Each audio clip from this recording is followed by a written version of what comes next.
you ever had one of those weeks? Maybe a couple of those weeks?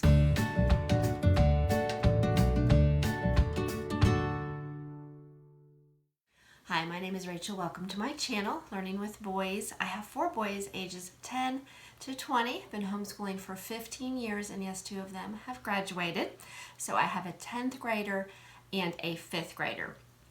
Today I want to talk about how things are going and the unexpected and how to deal with when interruptions happen. Okay, I was just sitting here thinking, when school starts, we usually start in August.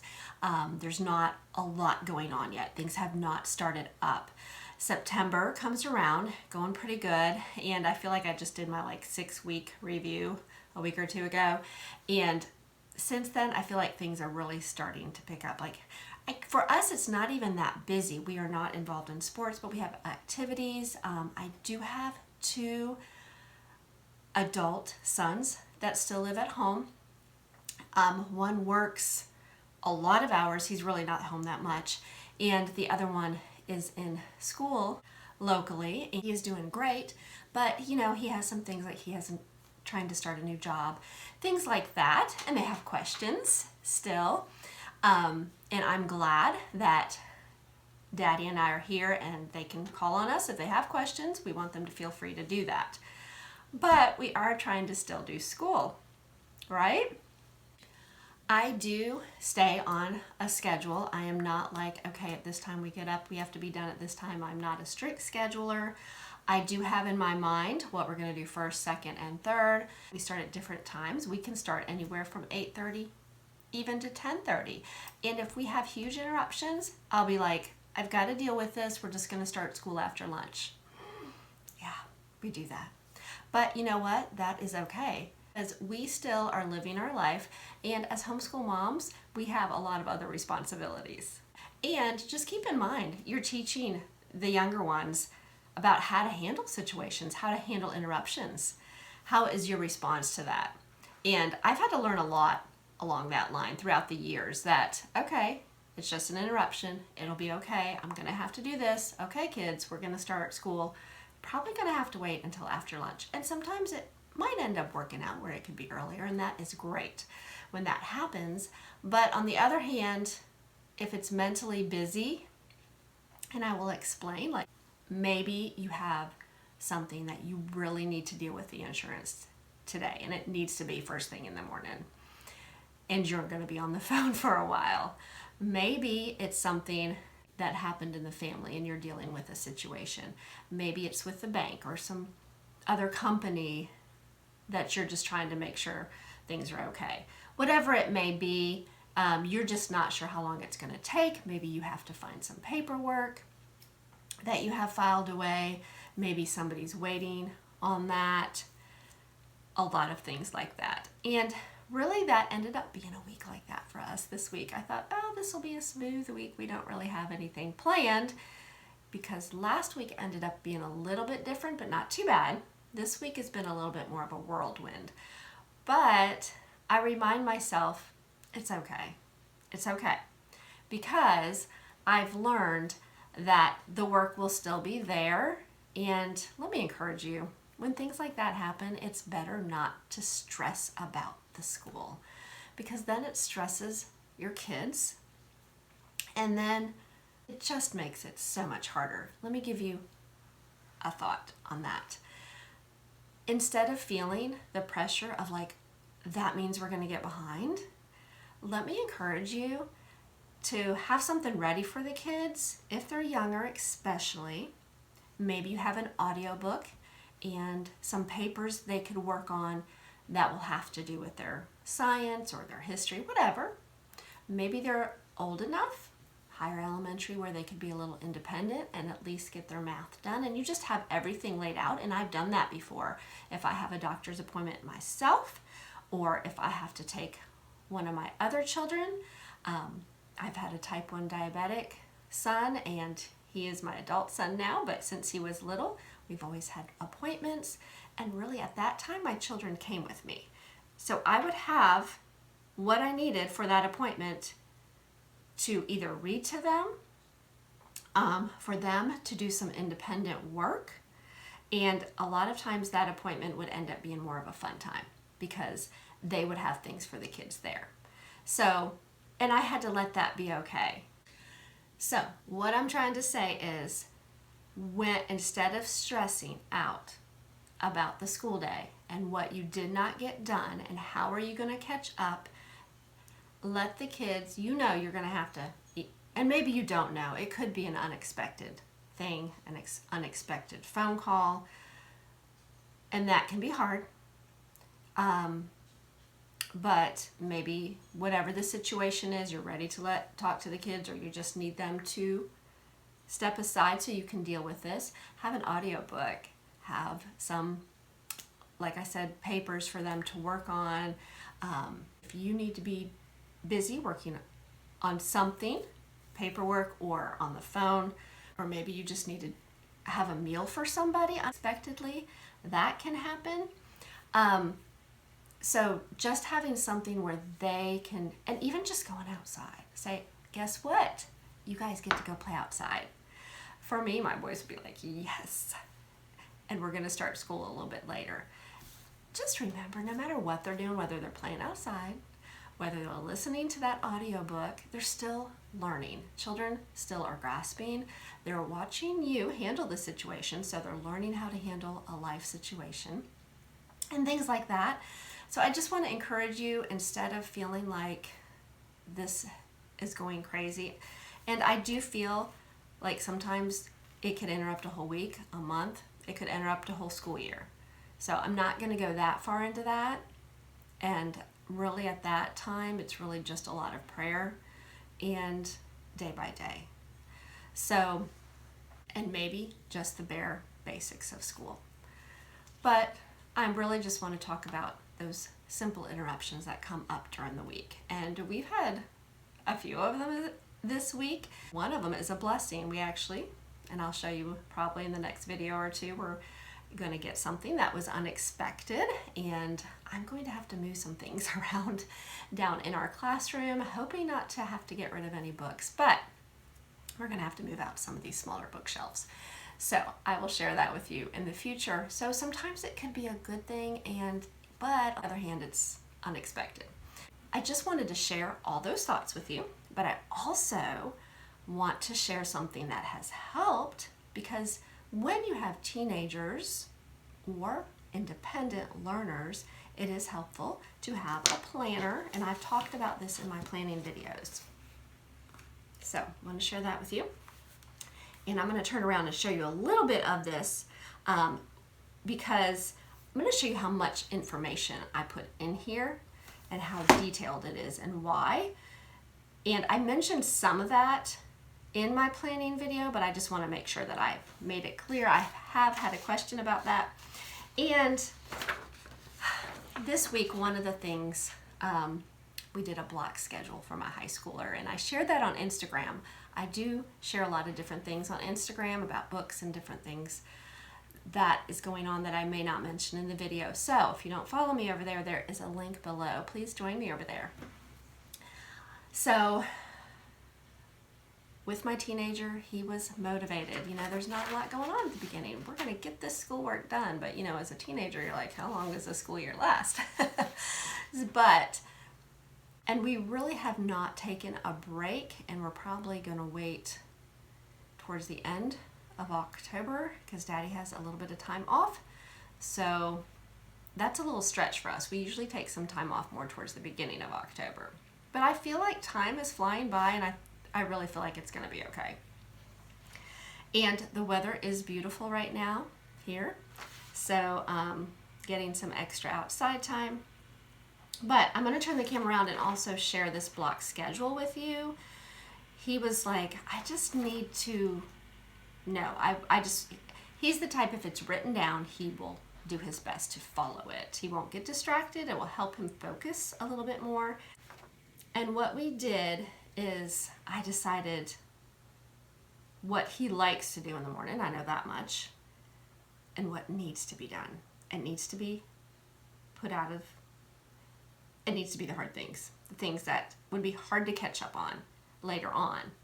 And then, you know, they need breaks. Even teenagers need breaks. Mine have to go outside. I don't know if it's just boys, but little all the way till adults, they need to be outside. So that has to be in there, and that has to be okay. There are times where you could just tell, I'd rather them, instead of just sit there and be discouraged and not get something done, I'd rather them go outside and come back in refreshed. So that is another thing that you may want to think about when you're scheduling, to be flexible about that. That's why I like the block scheduling. There's a lot of flexibility in there. And he asked for it. So that is what we're going to do, and I'm going to show you a little bit about that if you'd like to see that. I'll show you, turn the camera around in a minute. And so scheduling does help. It helps me visually see it. I have my younger one, his schedule is right here. I don't look at it that much because I feel like we fall into it pretty well. I will encourage you, for us, I would love to sit down and just do all the Heart of Dakota stuff first, like the reading and the science. And I think we may have started out a little bit that way. And I was like, wait a minute, you have got to do your math and spelling. What we do is he does the Bible reading from Heart of Dakota. This is for my 5th grader. And then he does his spelling and math, either one, whichever one he wants to do first.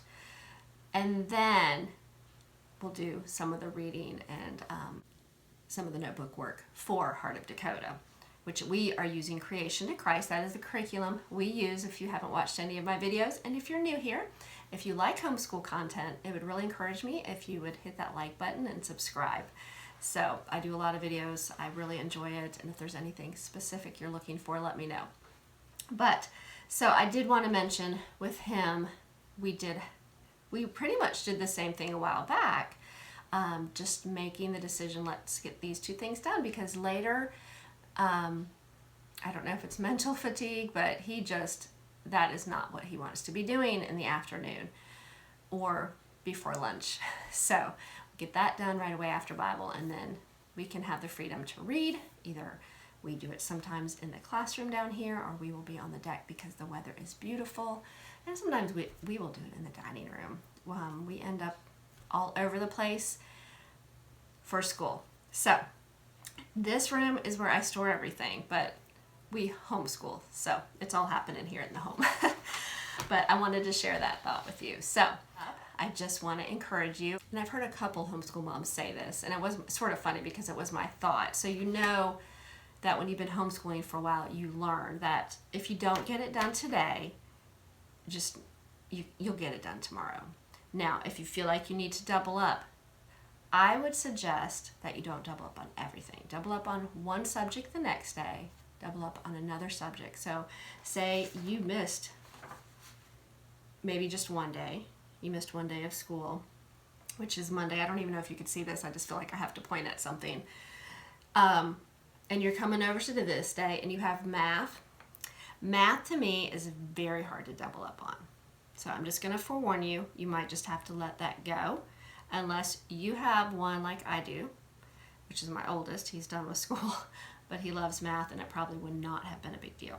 But my others, it would be mentally, it just would not work unless you might want to bring it back at the end of the day. That's up to you. You have to pick and choose your battles, right? And then he has piano. He'll do that no matter what. English and French, maybe he could double up on the grammar or the writing, and then the next day do the other. And with history and science, they're 4 days anyways. Sometimes he actually tries to catch up, actually get a little bit ahead. So if he gets behind, he's right there, because it is a 4-day work week for Heart of Dakota's. He's doing the U.S. History 1 for high school. So that sort of works out for that. That's why that is at the bottom. And let me turn the camera around and show you what I mean. Okay, this is my blocked schedule. That is for my 10th grader that we went ahead and sort of talked through together. And it is from Pam Barnhill, Plan Your Year. And like I said, our goal, or my goal maybe, was to get him to focus on the hard things first, which is math, English, and French. Making sure he got those done every day. He will have outside time and, of course, lunch, some chores. He helps me with things during the day. And if he can get all that done and then work on his science and history, which he is pretty good about just getting those done, he knows what to do. Sometimes we'll work on it together and have discussions. And on Tuesday, he has an activity. And on Wednesday, he has a team visitation with his church. So those days look a little bit different. And then we're back to Thursday, which will be the same. And Friday is pretty much the same, except since history and science are 4 days, whatever he didn't get done, our goal is to finish by Friday. But there could be interruptions. Keep that in mind. And we just work through it and do the best that we can. Here is his planner. I have showed this in my planning videos. It is a Simple Plan student planner from Mardell. I like to keep the records in here. When I fill it out, we do use the US 1 History from Heart of Dakota. We are only using the history and the government, so I do not list all of this work in there. And the same for my 5th grader. His is similar. His book is similar. And he will be doing some literature in the next couple weeks, and I will not list the detail. I will just write the word, as you can see. I'll show you here. I have history, and I may get the unit number written right here. I just have HOD, which is Heart of Dakota, do the activity, and the government. He just will need to go to the book to reference those and what he has done. And pretty much science is the same way. His work is listed in the book. We use Biology 101 for that. So I did want to share that thought with you. So I don't write everything in here, but it is a record that he did do the work. But I think I should put the unit there. That way that'll be a little bit more detail. This is for my 5th grader that was hanging up behind me. Rise and shine and get his Bible reading done, and math and spelling, and then we can read some history. I have chickens on there. He's taking care of those. He likes to be outside several times a day, taking them out into the yard. We let him do that, and then he puts them back in the coop when he comes in. We do live in a neighborhood. So just to give you an idea, gives us times, gives us flexibility. If we get an interruption, it's okay to go a little bit later. And we do have a planner for him. I've mentioned this before, but he has a Bible quiet time that we follow with Heart of Dakota. And I think I'm going to start writing it directly in here. That way he can get up in the morning, see what he has to read, and do his math and spelling. So, and then he usually takes a little bit of a break. So I wanted to share those thoughts with you on the scheduling. If you have any more questions or want to see something a little bit more detailed, let me know. I hope that was somewhat helpful too. To you all, just really want to encourage you that things will come up. Things will get busier when you have more activities. You might need to regroup and refocus on what needs to be done that day. But there are interruptions. There are things that we as mamas are responsible for besides just the schooling of our children. And sometimes we have to, I don't want to say set it aside, but we have to give them another responsibility. It could be like, I've got a list of chores I really need done this morning. Can you help me with that? Because mama needs to work on something. So just give you that thought. And this does not even happen every week for us. I just want to let you know. But we did have a few interruptions, and it was really because I have older children and they needed something from me. Even with older, like I have an 18-year-old and a 20-year-old, they're pretty independent, but there's times they need to call and they might need something. And usually I'm like, well, I'm in the middle of school. I'll work on that later. But sometimes they're in a situation where they need information and they might need it right away. Just encouraging flexibility and your response. Let your children see how you're handling real life, and pray that the Lord will just help you through each and every day. It's important to look to Him for that help, for sure, and let the kids see that in you. So, all right, I hope you all have a wonderful week, and I do appreciate you all watching. Thank you so much.